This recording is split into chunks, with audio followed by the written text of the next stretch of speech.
Hey, this is Matt. Once again, we're about to the videos of the paid request, this time from Masi. Thank you so much for that. And for those interested in requesting any type of videos, feel free to send it either directly to my PayPal or join my Patreon. Both links are down below in the info box.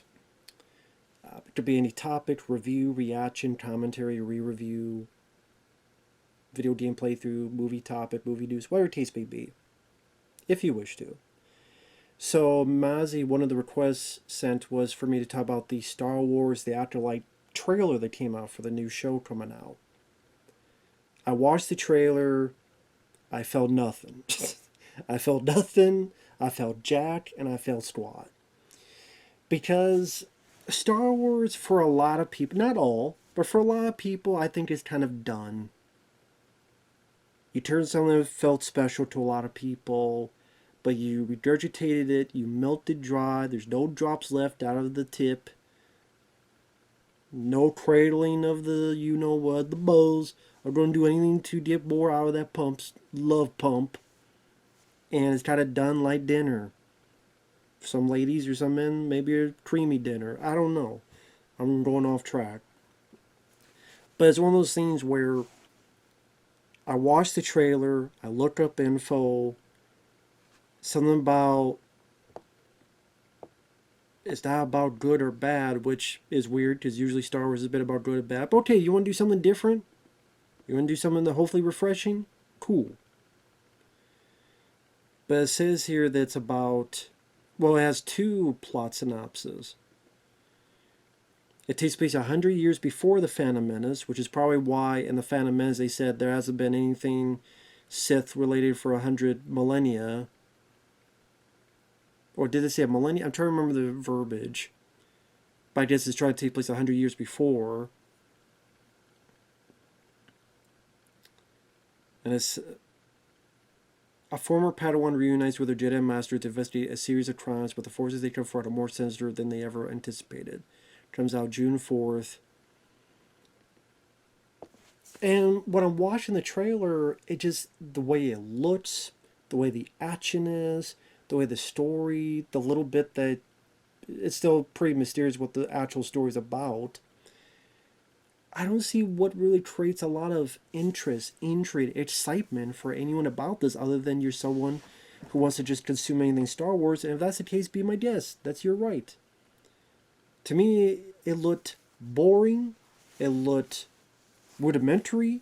It looked at best mediocre.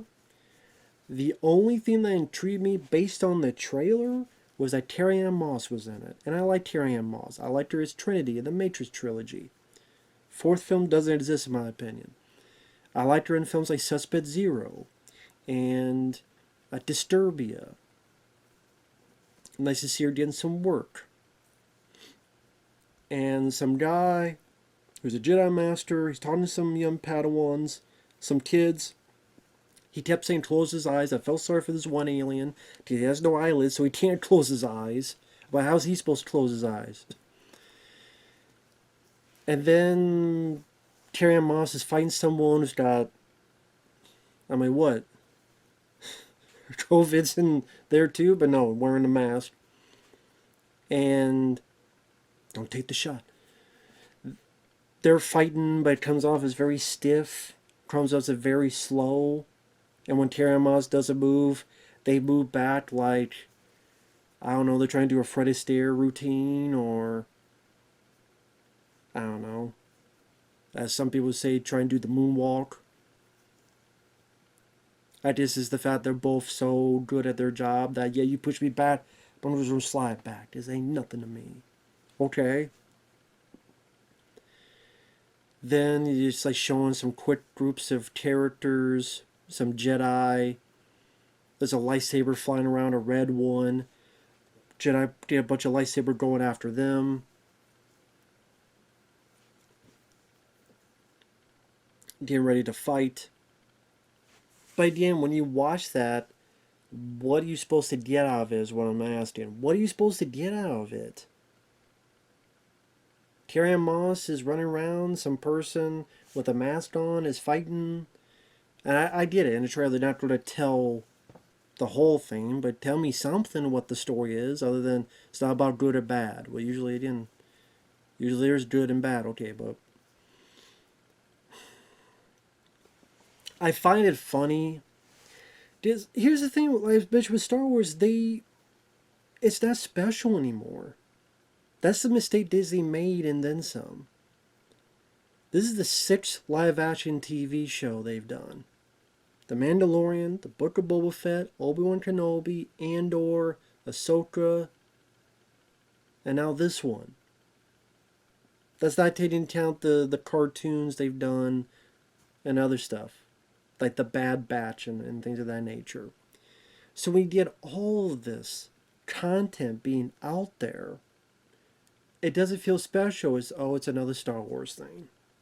That's the same type of look or the same type of cinematography or the same type of characters. A lot of them seem flat. Of course, I don't know because I didn't see it yet, but they look flat in terms of lack of personality, lack of excitement, saying some more cryptic dialogue or dialogue is supposed to be super serious. And no, I'm not saying it needs to be Guardians of the Galaxy either, because there's been a lot of movies ripping that off too, but no sense of excitement or adventure that I see in this stuff. Now, I like The Mandalorian Season 1 and 2. I got the Blu-rays over there. I didn't see the third one because I heard bad things about it. Just like I heard bad things about the Book of Boba Fett when they had all those vehicles that look like the Power Rangers cars. At least color the steam of the colors seem Power Rangers. Obi-Wan Kenobi, I think I was requested like the first or second episode. It looked like such a waste of Ewan McGregor's time. Andor looked boring as hell, and why do I care about this character who's just going to end up dying in Rogue One anyway? Ahsoka, had no interest. They kind of just look.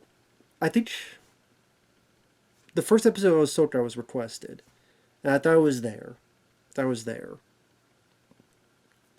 But again, when you see enough of this world and you see enough of these locations and the same type of cinematography, you kind of sit there and go, what's special about this anymore? What's intriguing about this anymore? You really gotta swing for the fences to really capture excitement nowadays. Because how can I miss you if you don't go away? Kind of like, where we're the Simpsons TV show. The Simpsons has been such consistently on that how a lot of shows, you haven't seen them for like 5, 10, 15 years, and then maybe they come out with a movie or they come out and say, oh wow, I remember that. And then you get these fresh memories and nostalgia.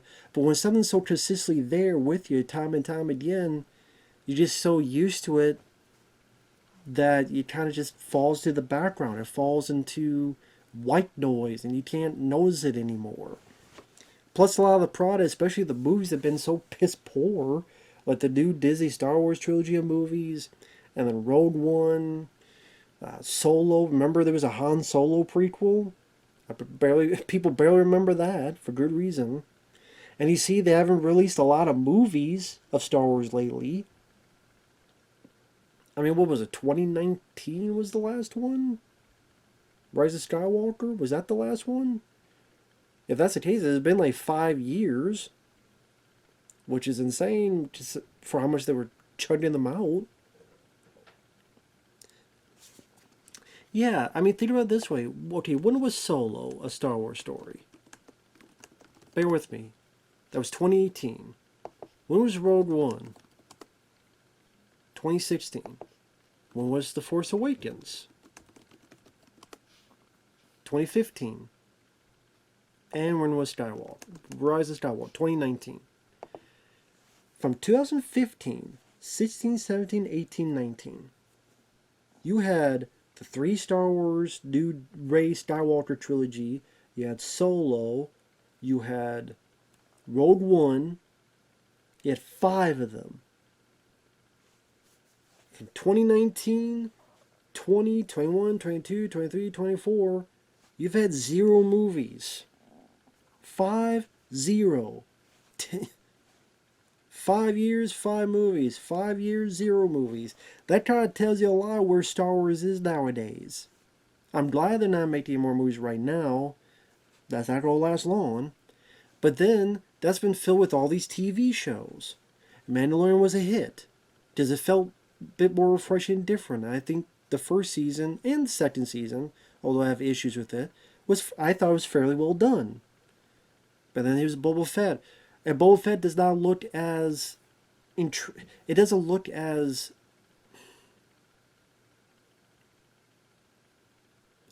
different because the stuff he's doing, I saw the Mandalorian do it before he did it. I know Boba Fett was there long, long ago, but all the badass moments, I saw the Mandalorian already do that. So it just comes off as kind of rudimentary, my dear Watson. And they just made it less special. So as a lot of people have lost interest, they go, ah, whatever. Instead of being excited for new Star Wars, like, oh, here's another one. Right on target, yep, like clockwork.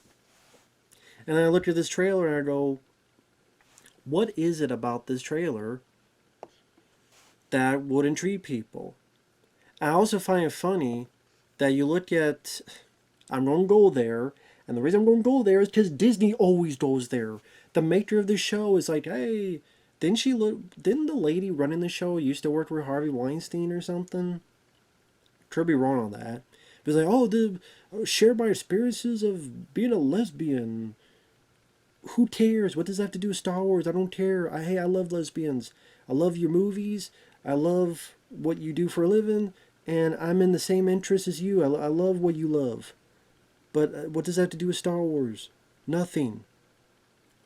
And then, because they made that so apparent in so many iterations, not just Star Wars, but Marvel and all sorts of stuff, to announce it, look how great we are, and look how progressive we are, and don't our farts smell like roses and cherries? That they set themselves up to fail. And then you watch this trailer, it's funny.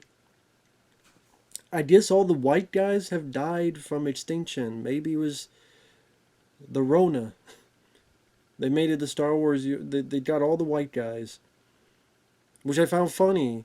Does he have the one who seems like maybe the bad guy or bad girl?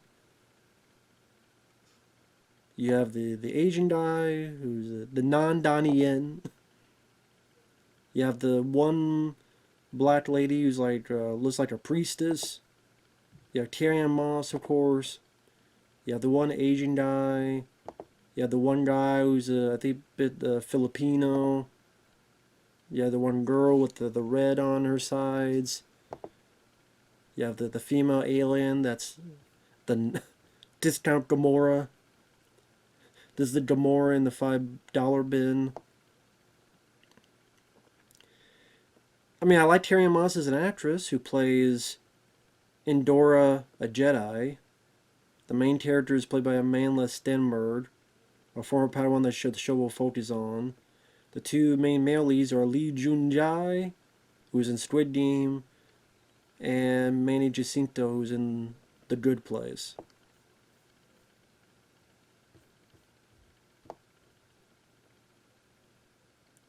Oh, you just don't like us? No, hey, I'm the type of guy, I like Squid Game. I liked that one, so it's not about that. But you tell that they're specifically doing this for a reason, not natural. Just like the show, the way the cinematography is doesn't look natural. The fight scenes look stiff. When Carrie Moss fighting the girl. Okay, is that a priestess? This woman is a leader of witches.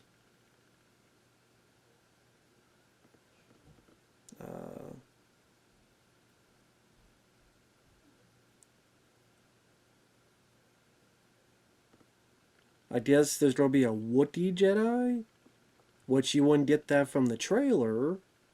There's a shot of a Wookiee, but not that's a Wookiee Jedi.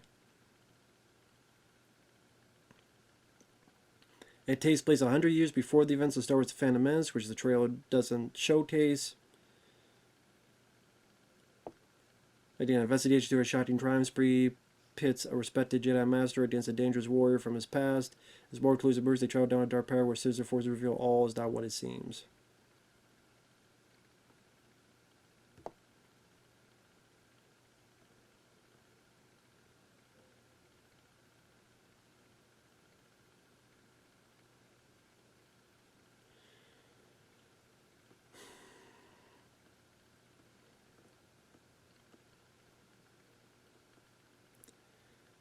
There's electric guns. There's going to be a body-to-body choreography, that dance feeling.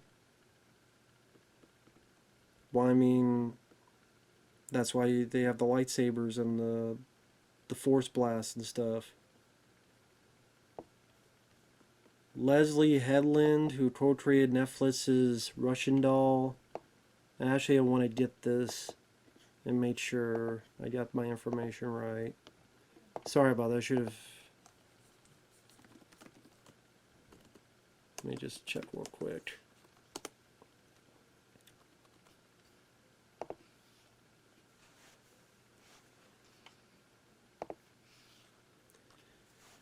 Yep, she was Harvey Weinstein's personal assistant for 4 years, beginning in 2003, and used her time under Weinstein to create her 2008 play Assistance.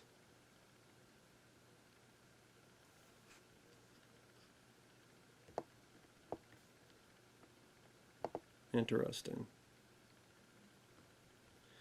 Former Hollywood executive assistant speculates she was given Star Wars The Acolyte series job to keep silent on Harvey Weinstein. Now, granted, that's a conjecture.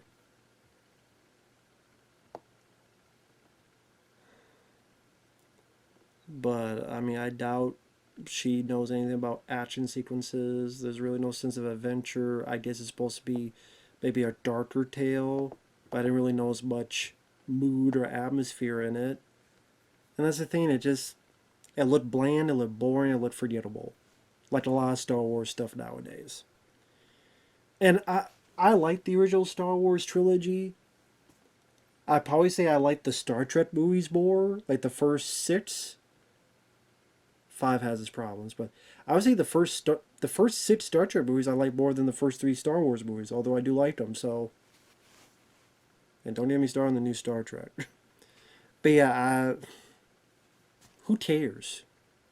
Who gives a shit about the new Star Wars? The Acolyte? Hell, I would love to be surprised. The Mandalorian surprised me. I'm like, oh, whatever. And it surprised the hell out of me. But then, yeah, I watched a bit of Kenobi, and then a bit of Ahsoka. I went, oh, yeah. This is what I expected. But I don't know, Mandalorian, I thought Jon Favreau and their crew did a pretty good job. Not perfect, but pretty damn good job, in my opinion. So, Acolyte, I'm glad Carrie Ann Moss is getting a paycheck. That's all I just say. White guys have been wiped out. They're illegal in Star Wars now. They're not allowed. We're not allowed. Okay, that's fine. Keep me fine. Keep me out for good. I don't want to come back in. Good. You don't want me, I don't want you either. How about them apples? And we agree to get the hell out of the way of each other. You get out of my face, I'll get out of your face. How about that, Star Wars? About that. So we'll see you guys later. Bye-bye.